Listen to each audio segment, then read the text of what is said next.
Freunde, wir machen eine schnelle Session. Es ist Offshore-Wind und wir haben einen kleinen, schönen Shorebreak gefunden, der richtig schön auf den Sand knallt. Nils und ich werden uns das richtig schön zerstören lassen. Los geht's, auf!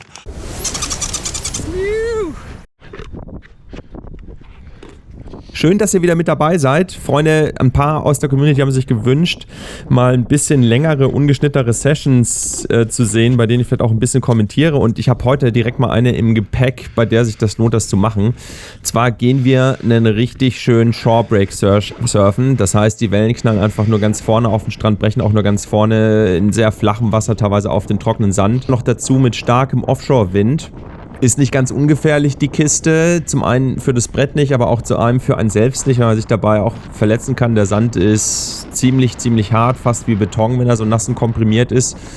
Und gerade die größeren Sets schlagen dann ordentlich ein. Warum wir das Ganze machen, ist dann vielleicht direkt die nächste logische Frage. Weil es richtig Spaß macht, gerade wenn man so kleine Cover-Ups bekommt und ein bisschen so Nervenkitzel auch mit dabei ist. Ich bin jetzt kein Shorebreak-Profi, deswegen versteht das jetzt nicht hier als so ein Tutorial-Video, wie man sich hier besonders gut verhält. Für mich ist das selber auch nochmal ein gutes Learning, das nochmal anzugucken, im Geist nochmal mit durchzugehen, mit euch darüber zu sprechen und vielleicht nehme ich dann von euch auch ein bisschen was mit. Vielleicht sind ja die einen oder anderen oder euch, die öfter sowas surfen und da Tipps haben. Ich mache das einfach so, dass ich jetzt mal reingehe mit euch, ein paar Gedanken teile, warum ich mich wie verhalte, was meine Theorie ist, wie man sich dabei auch möglichst sicher verhält und nicht verletzt. Und deswegen jetzt rein hier. Was ein Shorebreak von anderen normalen Wellen unterscheidet, ist, dass hier die Welle mit viel Energie auf eine plötzlich stark ansteigende Sandbank trifft, in dem Fall den Strand, und sich dann dort mit einem Mal entlädt. Bei anderen Wellen hat man das nicht, da entlädt sich die Welle quasi Stück für Stück und läuft dann schön ab. Wenn ihr euch fragt, ob das was für euch wäre zum Surfen, es gibt meiner Meinung nach so ein paar Punkte, die man vorher für sich klären kann, um rauszufinden, ob ein Shorebreak schon was ist. Auf die gehe ich später im Video gleich noch ein. Wichtigste aus meiner Sicht ist Entschlossenheit beim Anpaddeln und Geschwindigkeit beim Pop-Up, denn die Wellen und die Rides sind meistens nicht länger als 1 bis 3 Sekunden. Aber selbst das ist nicht immer ein Garant dafür, dass es funktioniert, und schon bei meiner ersten Welle werde ich ordentlich abgeräumt. Guck, wo ich stehe. Beim Wipeout sollte man sich hier immer bewusst sein, dass man in nur wenige Zentimeter tiefes Wasser klatscht, und entsprechend gut kontrolliert sollte man fallen können. Bei Nils kann man ganz gut sehen, wie sich Shorebreak-Wellen so schnell aufbauen und dann ganz plötzlich entladen. Und warum es wichtig ist, vor allem auch beim Stürzen dann unten immer in der Welle zu sein. Fatal ist es immer, wenn man von oben von der Welle abgeräumt wird und zum Beispiel direkt beim Takeoff mit der Lippe senkrecht in den Strand gedonnert wird oder in der Highline plötzlich abgeräumt wird und dann auch eben senkrecht runtergerissen wird. Bei einem Wipeout sollte man immer versuchen, die Energie möglichst parallel zum Strand abzubauen und nicht senkrecht im Sand plötzlich die runterzubringen. Das heißt, wenn man stürzt, keine krassen, steilen Köpfer, sondern immer versuchen, ja, einfach nicht hart auf den Boden zu knallen. Je öfter man das macht, desto besser entwickelt man so eine Intuition dafür, wie man da am besten fällt. Was mir immer hilft, ist bewusst daran zu denken, nicht die Beine komplett durchzustrecken oder mit ausgestreckten Armen, sondern immer leicht angewinkelt zu lassen, sodass man den Sturz abfangen kann. Man sieht ja auch nicht direkt, wo der Sand kommt, man kann ihn immer nur erahnen. Das bringt mich zum ersten Punkt, den man schon mal zum Prüfen ranziehen kann, ob ein Shorebreak schon was für einen ist oder nicht. Wenn man nicht kontrolliert ein Wipeout machen kann, das heißt, wenn man keine Kontrolle darüber hat, wo das Brett ist, wenn man stürzt, dass man es noch im letzten Moment wegkicken kann oder wie die eigene Körperposition beim Stürzen ist, dann ist ein Shorebreak meiner Meinung nach noch nicht das Richtige, weil einfach das Verletzungsrisiko zu hoch ist. Und das Stürzen lernt sich auch in anderen Wellen, wo dann vielleicht der Sand nicht ganz so nah ist. Hier gehe ich zwar Kopf voran ins Wasser, aber versuche komplett flach zu bleiben und nicht schief reinzugehen, und vor allem ziehe ich dann direkt durch die Wellenface nach hinten raus durch. Bei Nils sieht man direkt von außen schön, wie es richtig gemacht wird. Nach dem Takeoff direkt drauf, unter die Haube, die Line sofort setzen, klein machen, so klein wie es geht, eingeloggt bleiben und dann die Aussicht genießen.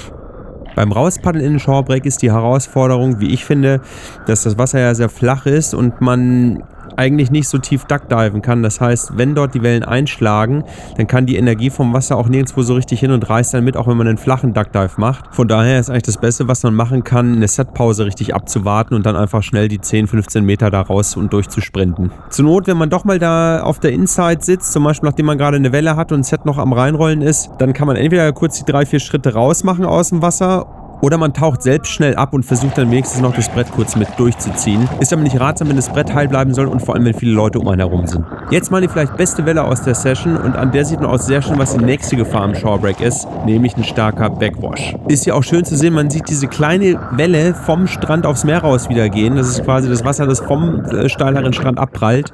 Die beiden Wellen treffen sich, multiplizieren sich und es ist natürlich dann nochmal richtig die doppelte Energie. Es gibt so einen starken Push, dass wenn man nicht aufpasst, kann einem das echt die Gelenke kaputt machen.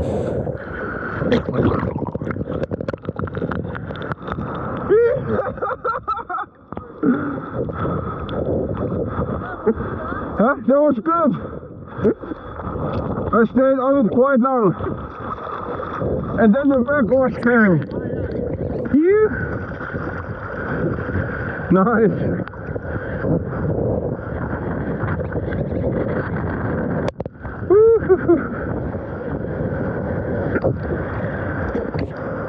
Für mich ist es mit meinen knapp 2 Metern gar nicht so einfach, mich so klein zu machen, dass ich es hier irgendwie unter die Haube schaffe, macht aber trotzdem jede Menge Spaß.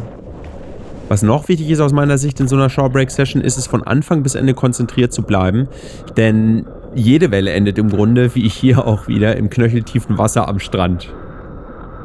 Ich hoffe, das ist für den einen oder anderen auch mal interessant und hilfreich, das so zu hören. Wenn ihr noch Ergänzungen habt, schreibt es mal gerne in die Kommentare und jetzt erstmal rein ins Edit.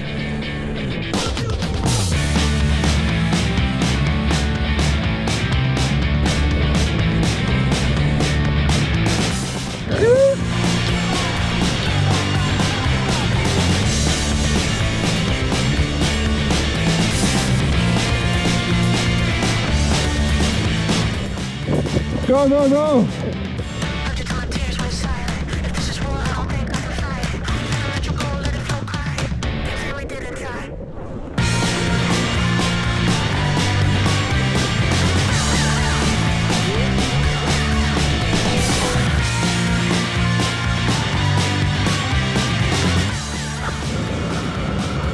Oh my God!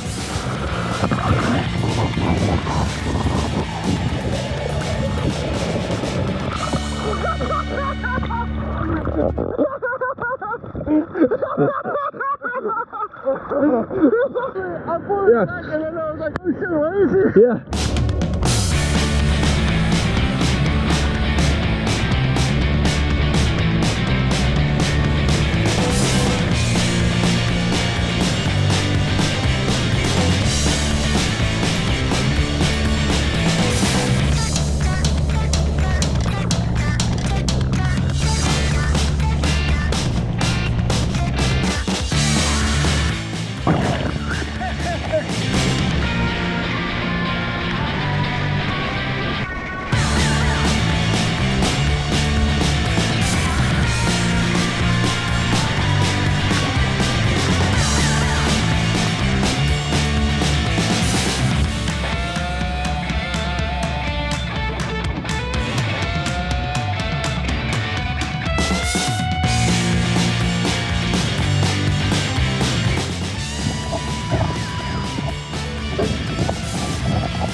Oh.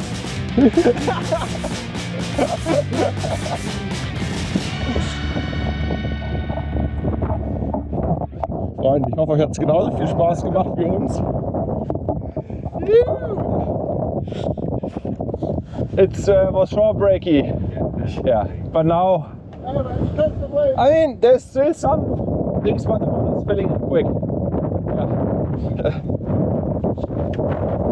Freunde, wenn es euch genauso viel Spaß gemacht hat wie uns, dann abonniert den Kanal. Dann seht ihr mehr von den Videos in eurem Feed. Like, kommentieren auch nicht vergessen. Und dann sehen wir uns beim nächsten Mal. Macht's gut. Juhu.